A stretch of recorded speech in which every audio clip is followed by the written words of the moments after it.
Mobility refers to the amount of active, usable motion that you possess. The more mobile your body is, the more it can maximize its movement potential safely and effectively.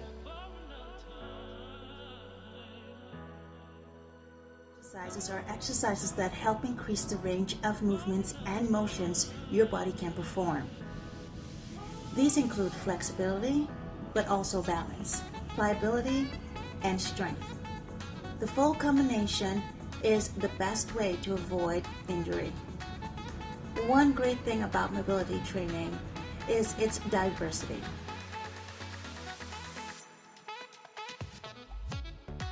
Mobility training is important because it helps prevent muscles from becoming tight, immobile, and suffering from all-around lack of movement, which can lead to potential injuries. We can only get away with poor and limited movement for a certain length of time. Mobility training is it enhances the load-bearing capacity of your joints and its ability to withstand the forces of everyday activity and sport. Ways to improve your mobility is through regular exercise and physical activities. Those are the two easiest ways to increase your mobility and prevent falls. It's important to note that regular exercise differs from physical activity. Exercise is a planned, structured, and repetitive form of physical activity, like aerobics, or weight training, or yoga. The same as flexibility. Flexibility is a component of mobility. Flexibility refers to the ability to passively achieve an extended range of motion. Mobility refers to the ability to control or utilize ranges of motion.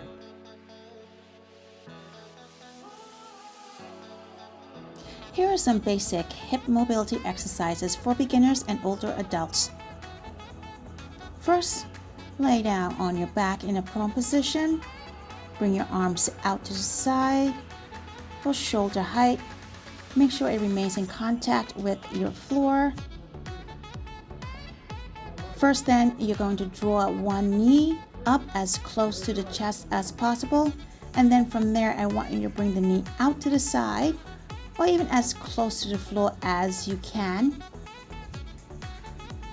And from there, drop your foot to the floor and then slide the foot out and bring it back to the reset position. You're going to do a few reps on each side, making sure the movements are nice and slow. You want to take your time because that's where you're trying to want to make sure that you're accessing the range of movement.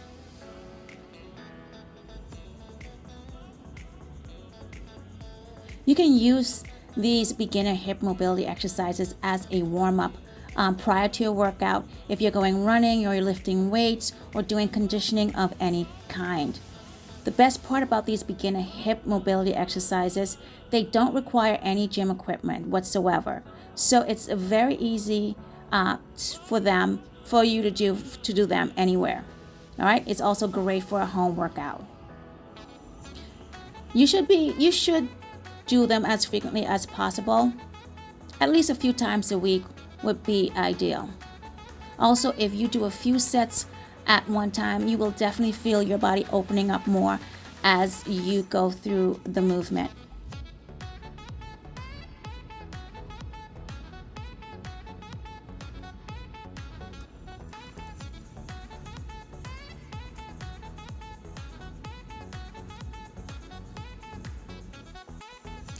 Next is a shoulder bridge movement. Bend your legs, bring your arms down to your side. Those legs are about a hip width apart. Before you start, squeeze your glutes nice and tight, then lift it off the floor, shifting your weight onto your shoulders and coming right back down before you touch the floor.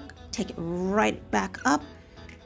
Do a few of these, making sure keeping that your glute muscles nice and tight.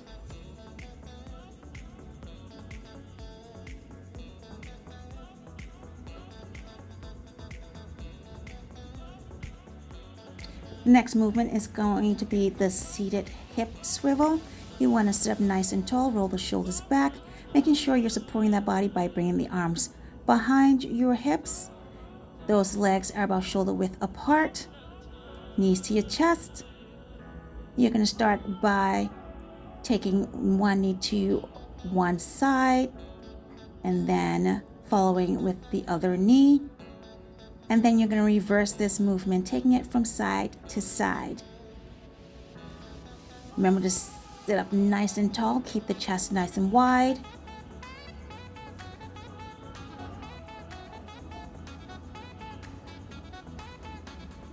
We're working on the internal-external rotation.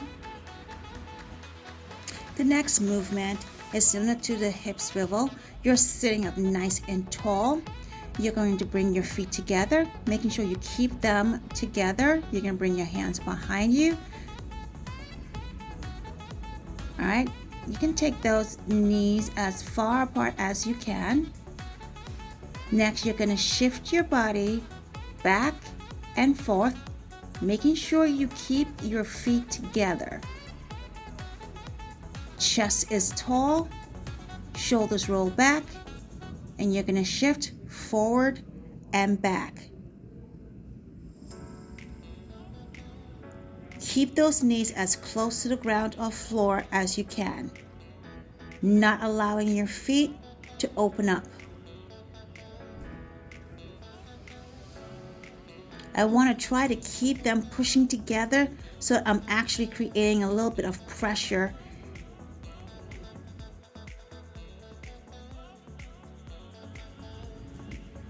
The next exercise we're going to do is a combination of a hip flexor opener and a quad opener, as well as opening up the hamstrings. You know, all those muscles are all connected, so it's very important to keep those loose. And it especially helps with the lower back, if you have lower back pain. So we'll start off in a half kneeling position. We're going to make sure that the step is wide enough that you can open up the hip, even the foot. You know, even if you have to work with your feet, you know, you may have to go a little further out or closer depending on your body.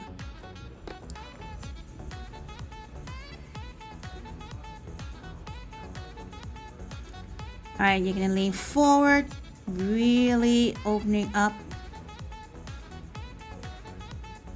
And then you're gonna sit back towards your heel and stretch towards your toe. You're gonna repeat on the opposite side. Lean down forward, really feeling the groin area, opening up. Do a few times and end it in straightening that leg as you bring your hips towards the heel, and you're going to stretch out and aim for your toes. There you go, sit it back, stretch, stretch, stretch.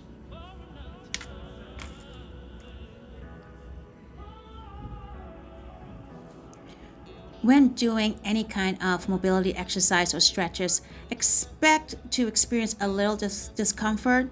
No sharp pain, but a scale of 1 to 10, you should really feel somewhere between a 6 or 8. To make a change, you need to get uncomfortable. Having good hip flexibility and mobility is key to functional fitness. You want your body to be as prepared as possible whenever it is put in an awkward position. Incorporate these hip mobility exercises for beginners, older adults, and seniors. Remember to always use good form and to practice mindfulness and intention to get the full benefit.